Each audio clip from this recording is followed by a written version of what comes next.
Firman Tuhan bagi kita pada peringatan masa raya kematian Tuhan Yesus di saat ini. Kita hendak membaca dan merenungkan firman Tuhan dari Alkitab Perjanjian Baru, Injil Matius pasal 27, ayat 45 hingga 56. Injil Matius pasal 27 ayat 45 hingga 56.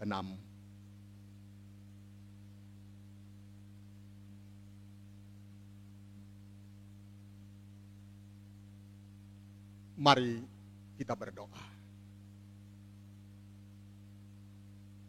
Ya Tuhan, firman-Mu telah terbuka di hadapan kami. Di atas mimbar gereja-Mu di saat ini. Tapi juga mimbar-mimbar keluarga, warga jemaat diaspora. Yang saat ini dan sekarang ini. Semua kami sedang ada di dalam ibadah Jumat Agung ini. Jamalah semua kami Tuhan. Jamalah setiap pribadi dan keluarga yang sedang duduk di sekeliling firman-Mu di ruang-ruang pergumulan masing-masing. Supaya di dalam jamahan tangan kasih dan kehendak firman-Mu, segala sakit dan derita, segala kecemasan, kebimbangan dan keputusasaan serta ketakutan yang ada saat ini, boleh kami jalaninya di dalam pengharapan yang sungguh pada Tuhan. Sebab hanya oleh dan di dalam salib itu, maka segala beban hutang dosa kami terhapuskan. Bahkan sakit, derita, kecemasan dan ketakutan, di atas salib itulah semuanya telah selesai. Karena itu Bapa di sorga, tangan kasih-Mu kami perlukan. Jamalah setiap anak-anak-Mu yang sedang duduk di rumah masing-masing. Supaya oleh jamahan tangan kasih Tuhan, mimbar keluarga mereka berubah menjadi sebuah mimbar yang di dalamnya Roh Kudus bertata. Ya Bapa yang Maha Baik, hikmat dan anugerah-Mu menguasai seluruh pemberitaan di saat ini. Amin. Injil Matius pasal 27 ayat 45 hingga ayatnya yang ke-56 dengan perikop pembacaan Yesus mati. Mulai dari jam 12, kegelapan meliputi seluruh daerah itu sampai jam 3. Kira-kira jam 3 berserulah Yesus dengan suara nyaring, Eli, Eli lama sabtani, artinya Allahku, Allahku, mengapa engkau meninggalkan aku? Mendengar itu beberapa orang yang berdiri di situ berkata, ia memanggil Elia. Dan segeralah datang seorang dari mereka, ia mengambil bunga karang, mencelupkannya ke dalam anggur asam, lalu mencucukkannya pada sebatang bulu dan memberi Yesus minum. Tetapi orang-orang lain berkata, jangan, baiklah kita lihat apakah Elia datang untuk menyelamatkan dia. Yesus berseru pula dengan suara nyaring lalu menyerahkan nyawanya. Dan lihatlah tabir bait suci terbelah dua dari atas sampai ke bawah, dan terjadilah gempa bumi.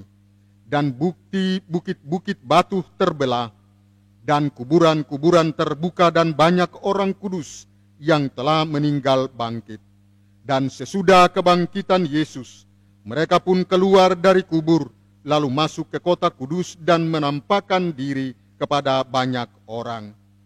Kepala pasukan dan prajurit-prajuritnya yang menjaga Yesus menjadi sangat takut ketika mereka melihat gempa bumi dan apa yang telah terjadi, lalu berkata, "Sungguh, ia ini adalah Anak Allah."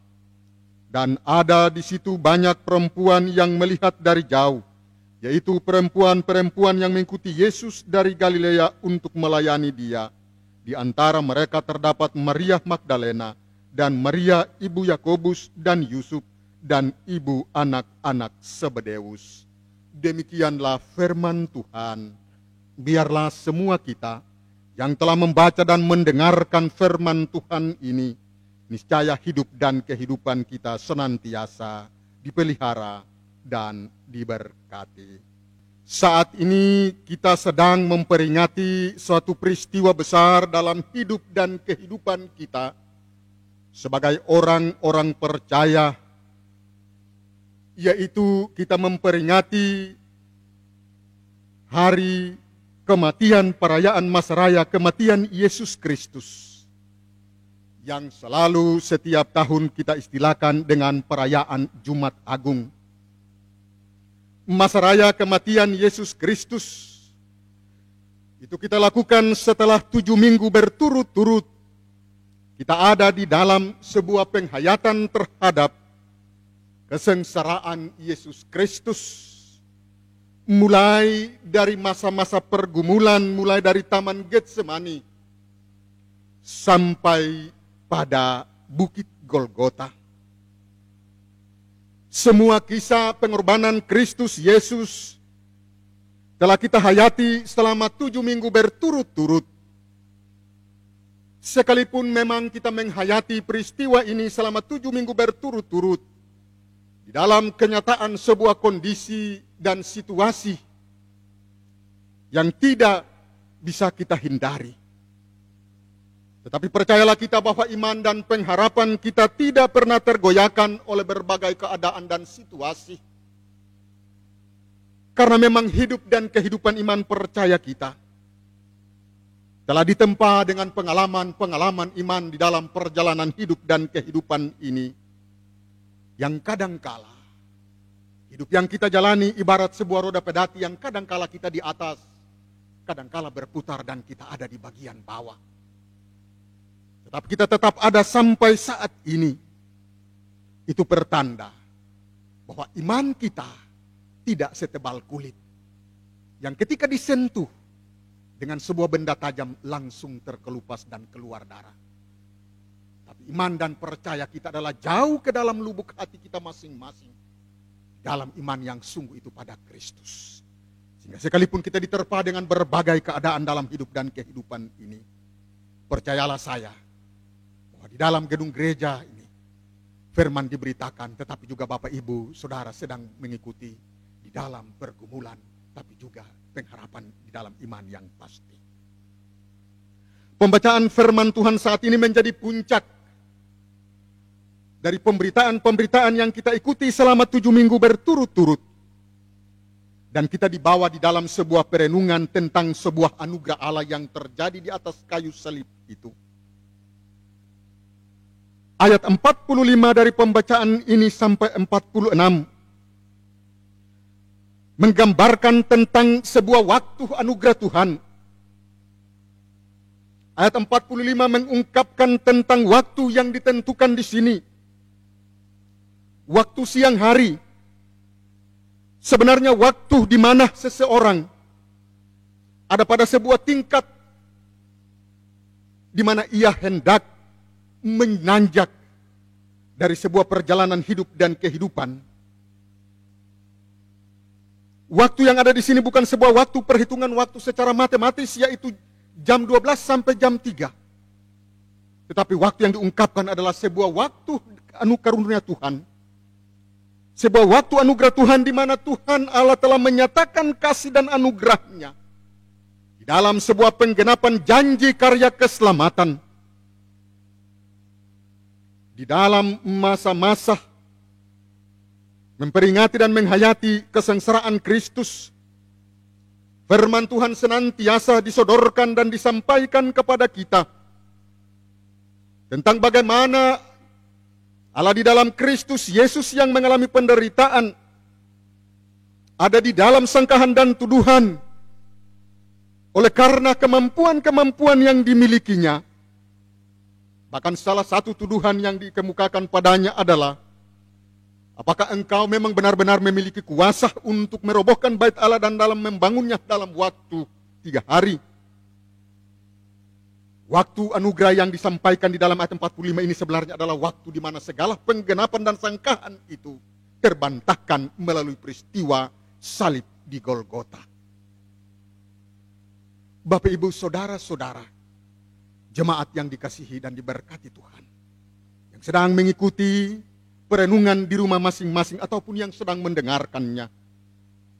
Firman Tuhan mengajarkan kepada kita bahwa sesungguhnya ketika waktu anugerah itu terjadi di atas bukit Golgota, maka disodorkan kepada kita di dalam pembacaan ini, pada waktu anugerah itu Yesus menyatakan sebuah pergumulan yang telah selesai dikerjakan di dalam sebuah perjalanan hidup dan kehidupan kesaksian dan pelayanannya. Ketika Yesus di dalam mengungkapkan tentang keberadaan kemanusiaannya yang ikut merasakan mengalami sengsara dan derita umat manusia, dengan memanggil Eli, Eli lama sabtani, semua orang yang ada dan menyaksikan peristiwa itu seolah-olah mereka hendak memiliki sebuah penafsiran yang keliru.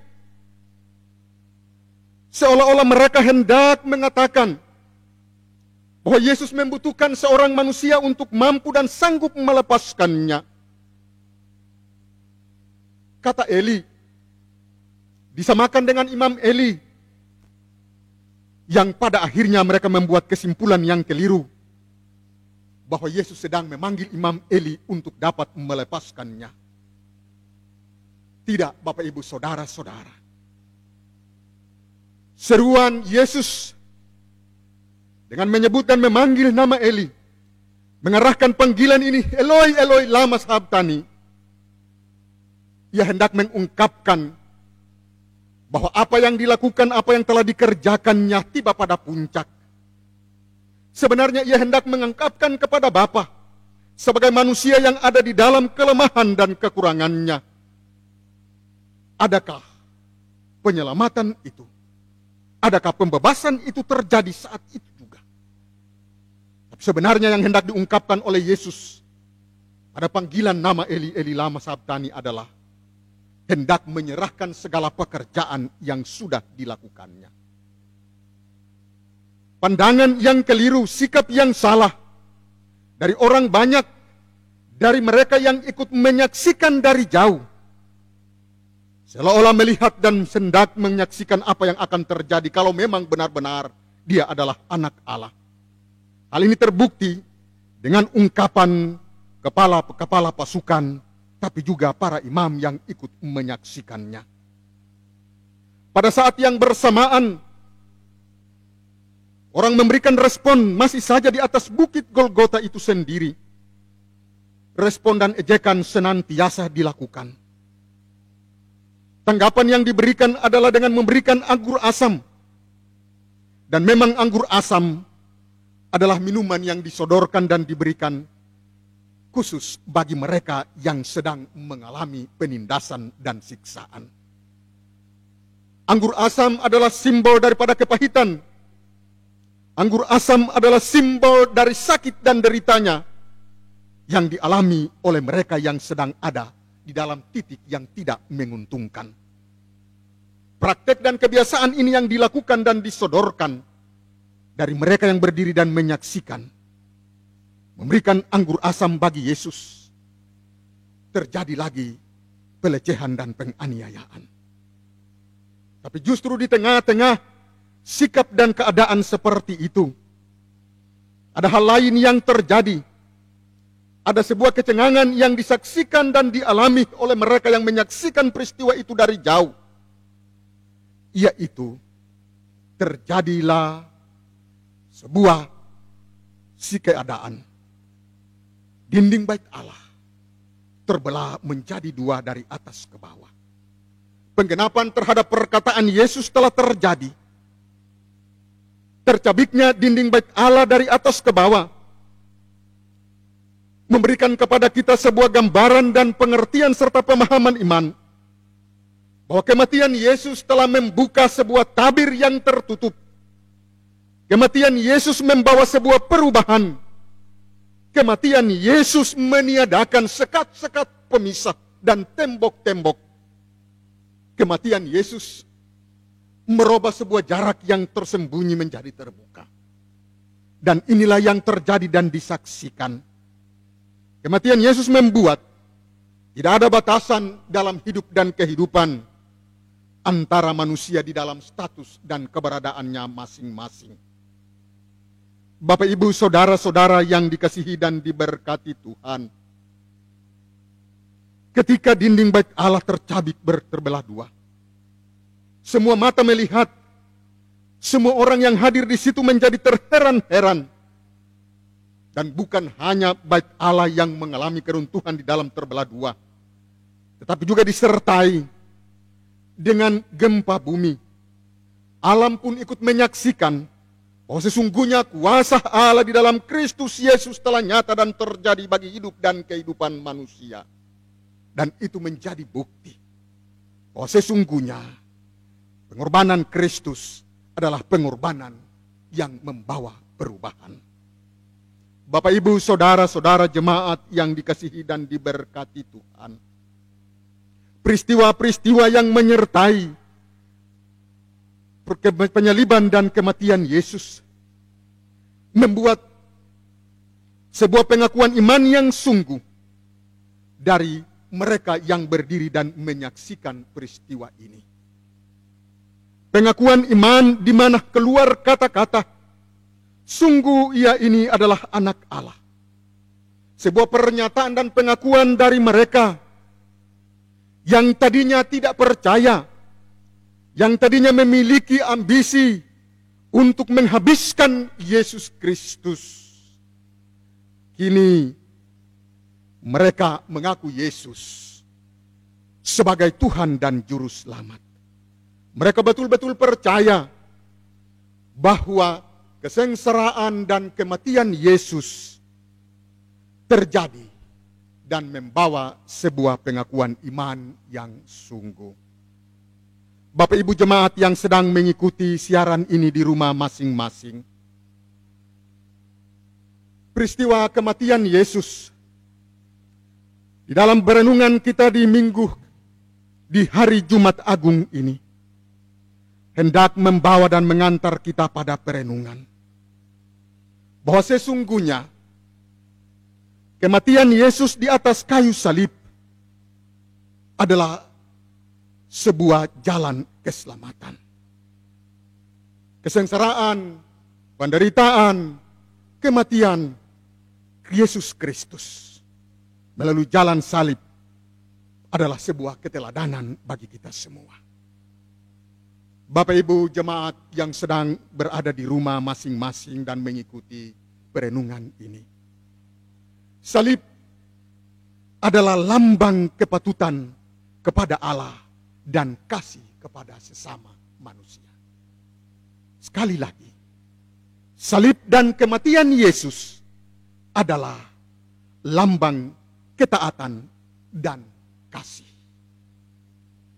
Menggambarkan tentang kasih ketaatan Allah, ketaatan anaknya Yesus Kristus kepada Allah Bapa di sorga, dalam mengikuti seluruh proses, mulai dari Taman Getsemani sampai pada kayu salib. Yesus sebagai anak Allah tidak ada jalan lain dan pilihan lain untuk dapat menyelamatkan manusia dari kuasa dosa dan maut, kecuali dengan ketaatan yang sungguh. Ia taat di atas kayu salib.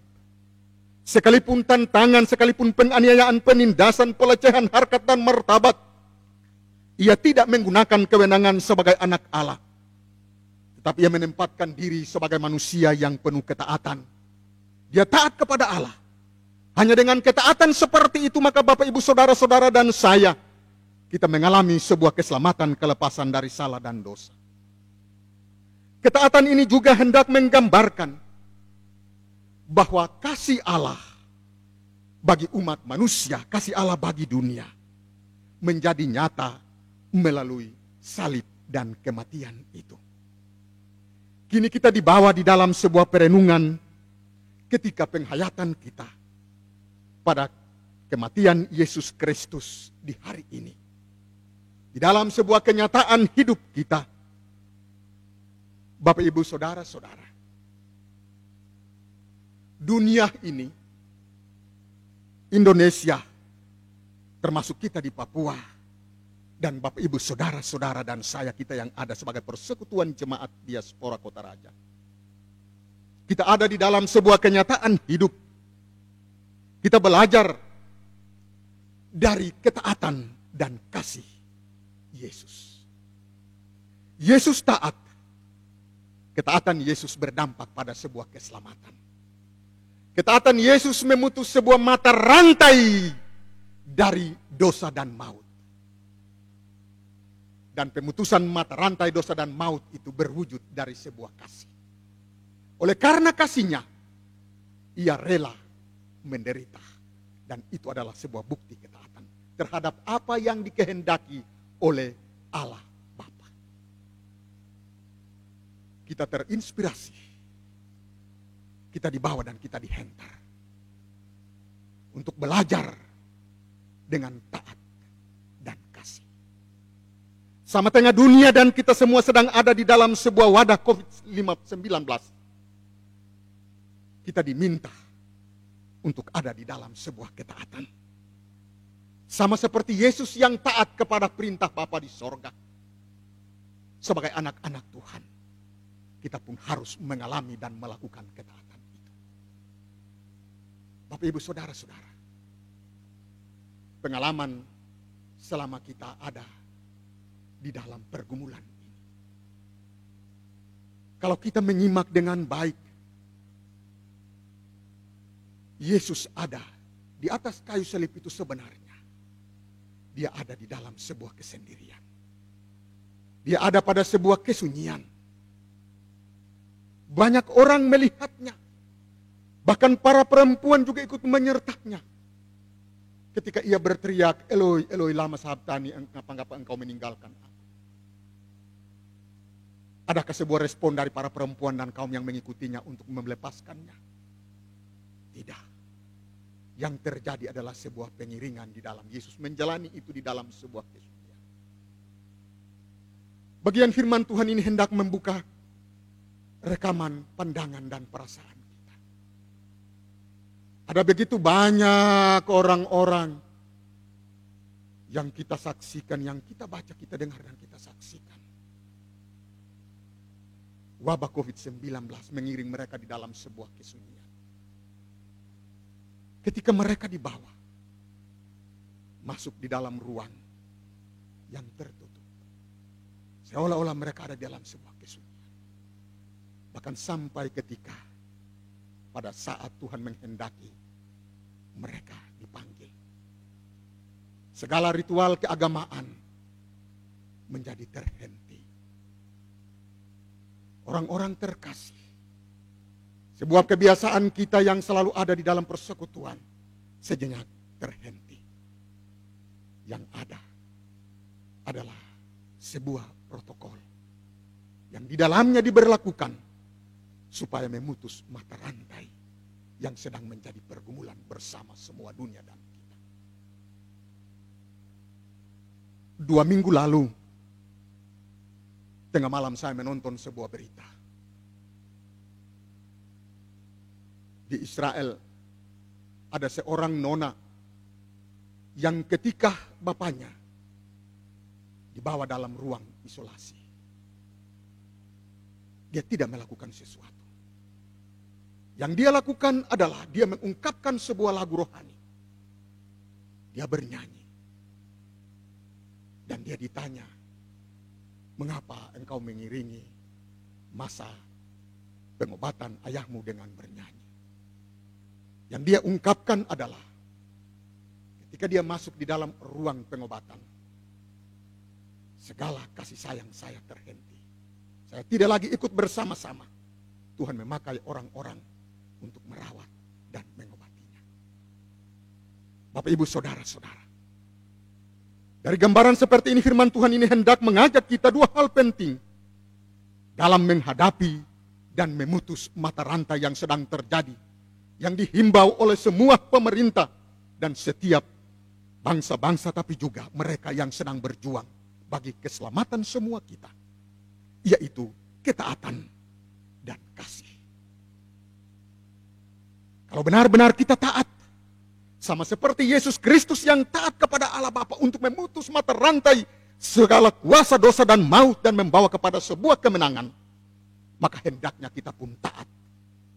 Kita sanggup dan mampu untuk mengikuti dan melaksanakan apa yang menjadi prosedur supaya dengan demikian kita mampu dan kita menjadi bagian dari memutus mata rantai. Yesus telah membuktikan itu. Yesus melakukan ketaatan dengan memutus mata rantai kuasa dosa dan maut. Dan kita adalah bukti dari orang-orang yang telah terselamatkan. Hal yang kedua adalah, kalau kita memiliki kasih, kalau kita betul-betul kita mengasihi Allah dan Allah mengasihi kita, maka dengan demikian dengan kasih yang sungguh, maka kita pun mengikuti apa yang sedang menjadi kewajiban kita. Kita membatasi diri kita. Kita melakukan apa yang menjadi protap yang sedang dilakukan. Maka dengan demikian, bukankah kita telah mengasihi orang lain? Dan juga orang lain telah mengasihi kita. Sehingga dengan demikian kehidupan itu berlanjut. Mari kita menghayati masa raya kematian Yesus ini. Di dalam ketaatan dan di dalam kasih yang sungguh. Bapak Ibu Saudara-saudara. Mari hendaknya kita membangun di dalam ketaatan dan hidup kita. Kalau saya tidak taat, berarti saya tidak mengasihi istri saya. Saya tidak mengasihi anak-anak saya. Seorang istri saya berkata, kalau saya tidak taat, itu berarti saya tidak mengasihi suami saya. Saya tidak mengasihi anak-anak saya. Kalau anak-anak, saudara-saudara para pemuda yang ada di rumah, kalau kita tidak taat, itu berarti kita tidak mengasihi orang tua kita, tidak mengasihi anggota keluarga kita. Mari kita taat sama seperti Yesus, tapi juga kita mengasihi. Dan itulah yang harus kita lakukan. Kita percaya bahwa sesungguhnya kematian itu hanya menjadi sebuah jembatan untuk kasih karunia Allah menjadi sebuah pemulihan. Kita akan masuk di dalam sebuah masa anugerah, sebuah masa kebangkitan, sebuah masa pemulihan. Di dalam iman yang sungguh. Kita pulang dan kita mengarahkan pandangan kita kepada salib itu. Dan salib adalah lambang ketaatan dan kasih yang sungguh kepada Allah